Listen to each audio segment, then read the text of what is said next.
We all have that one manga that we absolutely love. But it's time to talk about the best of the best. Today, I am excited to share with you my personal top 5 greatest manga of all freaking time. As an avid manga reader, I have read countless of series over the years, and these 5 really stood out to me as true masterpieces that have left such a lasting impact on me. So what actually makes a great manga, you may ask? For me, it's a combination of several things. First, it has to be an engaging and well-crafted story that keeps you hooked from the beginning to the end. It also needs a cast of characters that you just can't help but root for and care about. And of course, the artwork just needs to be top-notch, immersing you in the world and bringing the story to life. Now, before we dive into my top 5, I want to clarify, I just want to make sure that you understand this, that this is just my personal, emphasizing on personal opinion. Everyone has their own preferences and tastes when it comes to manga, and that's what makes it great. There's something out there for everyone. So if your favorite series isn't on the list, don't worry, that does not mean that it's any less great.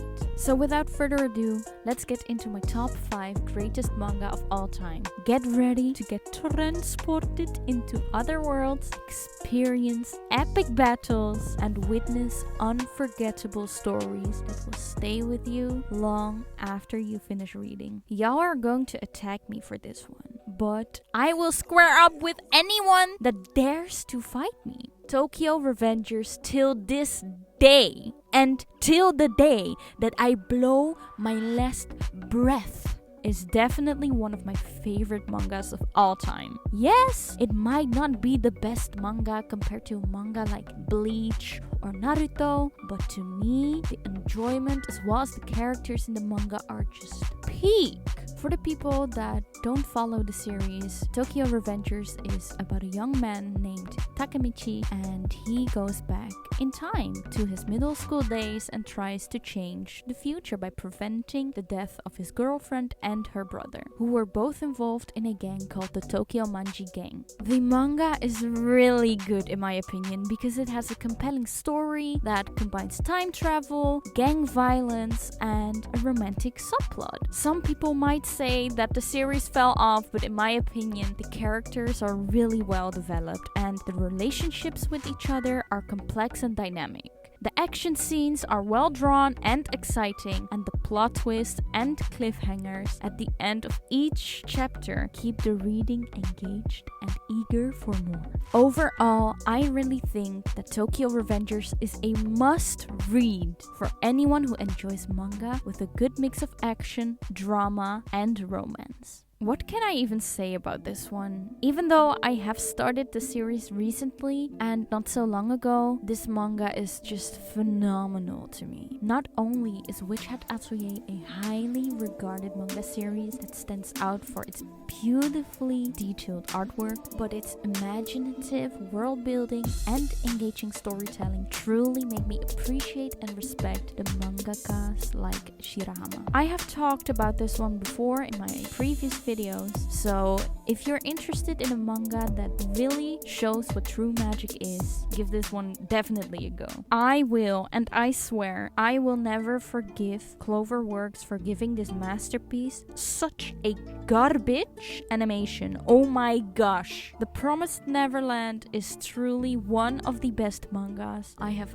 ever freaking read, and still, till this day, has so much impact on how I think what great mangas look like. It follows a few kids in this orphanage and how they live their life there, only to discover that they are being raised as livestock for demons to consume. The plot is really unique and it captures the reader's attention right away from the start, in my opinion. Also, the character development in this series is just outstanding. Emma, one of the MCs, has a whole arc dedicated to her and her character development, and honestly, I have to admit, I found her so annoying at first, like for real. But eventually, as I was reading further, especially during the Goldie Pond arc, which is literally one of my favorite arcs, she just grew onto me for real, making herself one of my favorite NCs that I've seen. So if you haven't read The Promised Neverland yet, please go give this your attention because it truly deserves that. Where do I even start with this one? Goodnight Punpun, or in Japanese Oyasumi Punpun, is a great but not beginner-friendly manga. You really have to sit back and take your time reading this one because this is going to be just a roller coaster of so many emotions. Oh my gosh. For the people that do not know the series, it's basically surrounded about this bird figure named Punpun that you actually follow and see growing up. As the story continues, Punpun deals with all sorts of emotions and struggles that are part of his life when growing up. And I'm telling y'all, this manga does an amazing job at doing so.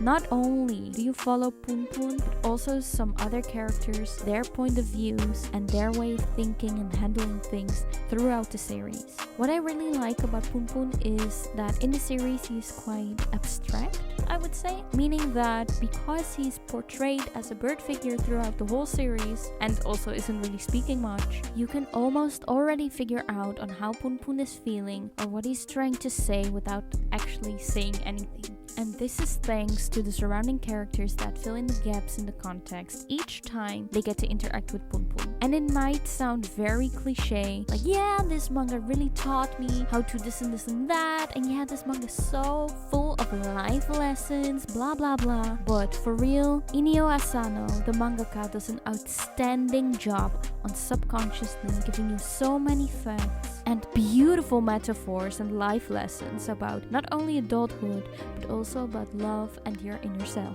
And this is only because I randomly noticed it, and when I was reading volume 3, if I remember correctly. For example, tiny spoiler, I'm sorry! Punpun's mom gets hospitalized and rethinks her life decisions as well as how she reacted to that and what kind of impact it had on her. Goodnight Punpun isn't an easy series, I would say, meaning that you really need to be prepared before reading this one because honestly, you will be taking a break from reading when you finish this. Now, for my top 1, I am kinda cheating?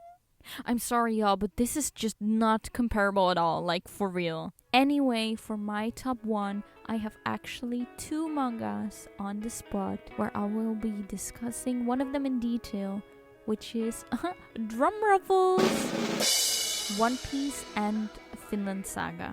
One Piece, very well known. We don't have to talk about it, to be honest, because everyone knows it's literally the GOAT, the greatest of all time. So that's already the end of the discussion. But for Vinland Saga, I do not get how many people are shitting on this series, saying that it's a boring ass manga with no action and that they want this to be like this fantasy battle kind of shonen thing, like story where they want the main character to just beat up some villains and then later just twerk on some wins.